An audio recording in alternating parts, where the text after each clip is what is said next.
साथियों नमस्कार। आज एक बार पुनः हम अपने सीटेट की जो प्राथमिक स्तर हेतु परीक्षा होने वाली है उसका जो पाठ्यक्रम है और उस पाठ्यक्रम में न्यू टॉपिक है हमारे आसपास के जीव, उसको आपके सामने प्रस्तुत कर रहे हैं। इससे पहले हम आपको बता दें कि सीटेट में हमने कौन कौन से टॉपिक कवर कर लिए हैं।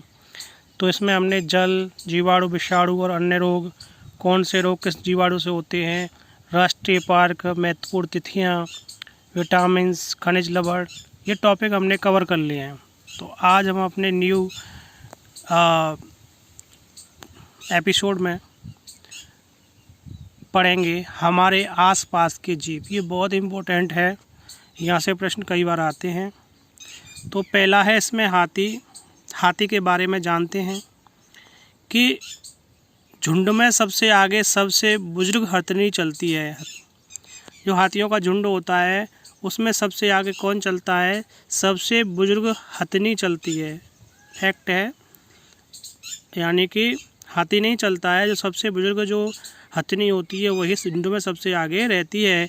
उनके समूह में 14 साल तक के बच्चे और केवल हथनी ही होती हैं। और जो समूह होता है और उसमें क्या क्या मिलेगा? अब 14 साल तक के उनके बच्चे होंगे और उनके साथ में केवल हथनी ही होंगी। ठीक है।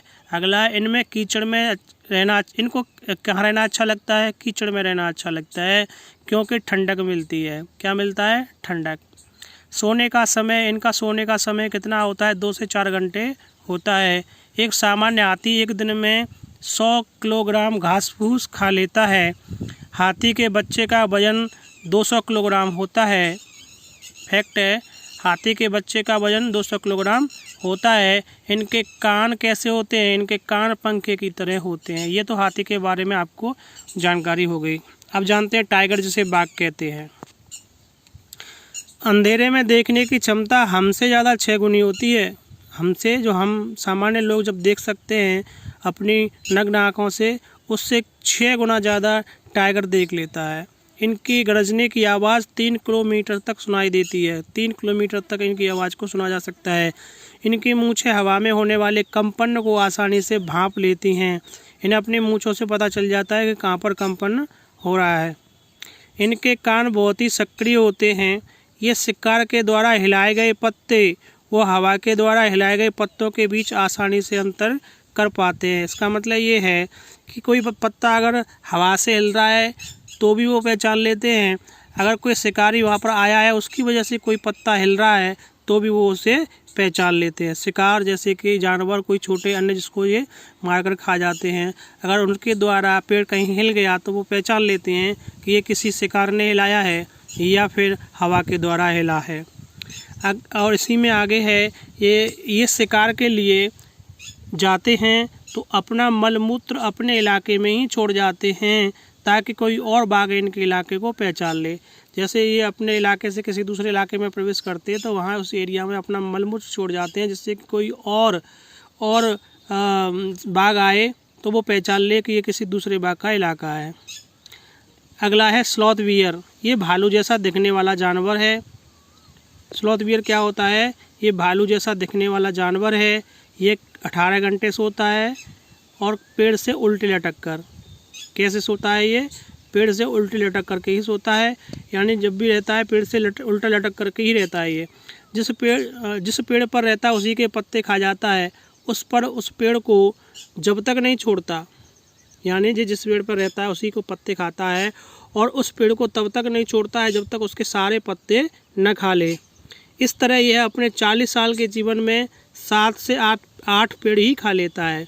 स्लॉथ बियर अपने जीवन काल में केवल 7 से 8 पेड़ों पर ही चढ़ता है और उनके पत्तों को खा पाता है। यह हफ्ते में एक बार ही शौच के लिए नीचे उतरता है। ये पेड़ से हफ्ते में एक बार शौच के लिए नीचे उतरता है। अब आ जाते हैं गिलहरी के पास। गिलहरी के बारे में बताते हैं, ये हमेशा चीज़ों को कुतरती रहती है क्योंकि इसके दांत बढ़ते रहते हैं। अब जानेंगे मधुमक्खी के बारे में। मधुमक्खी पालन को एपीकल्चर कहते हैं। मधुमक्खी पालन को क्या कहते हैं? एपीकल्चर कहते हैं। बिहार के मुजफ्फरनगर में बोचास गांव प्रसिद्ध है। बिहार के मुजफ्फरनगर में एक गांव है बोचास, वह प्रसिद्ध है क्योंकि यहाँ फरवरी में लीची के फूल लगते हैं। फरवरी के महीने में यहाँ पर क्या लगते हैं? लीची के फूल लगते हैं, जिन पर मधुमक्खियाँ क्या करती हैं? बैठ जाती हैं, भ्रमण करती हैं, शहद निकालती हैं। आगे है इसी में कि अंडे देने का कार्य रानी मधुमक्खी ही करती है। अंडा कौन देता है?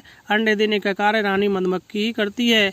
इनका पालन अक्टूबर से दिसंबर में किया जाता है। इनका पालन कब होता है? अक्टूबर से दिसंबर, क्योंकि यह समय इनके अंडे देने का होता है।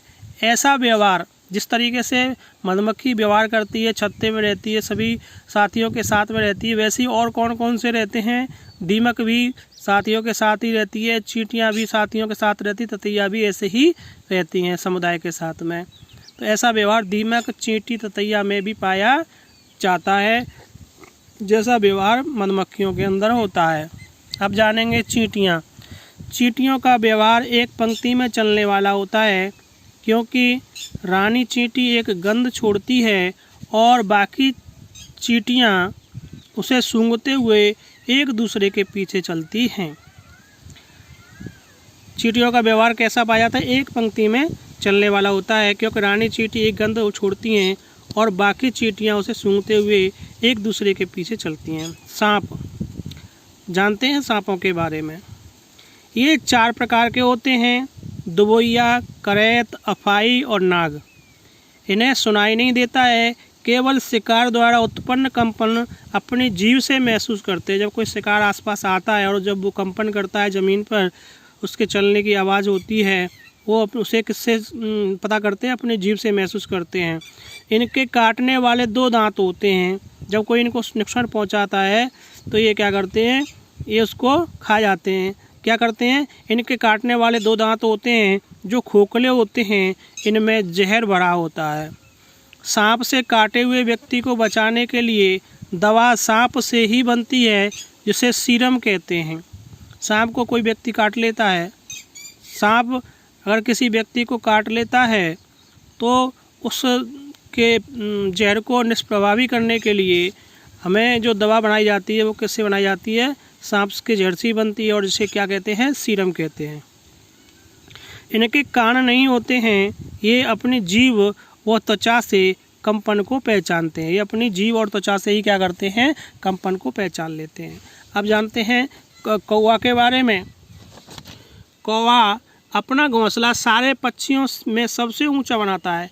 कौवा क्या करता है कि पेड़ पर सबसे ऊंचा घोंसला जिसका होगा वो किसका होगा? कौवे का होगा। तो कौवा अपने घोंसला सारे पक्षियों में सबसे ऊंचा बनाता है।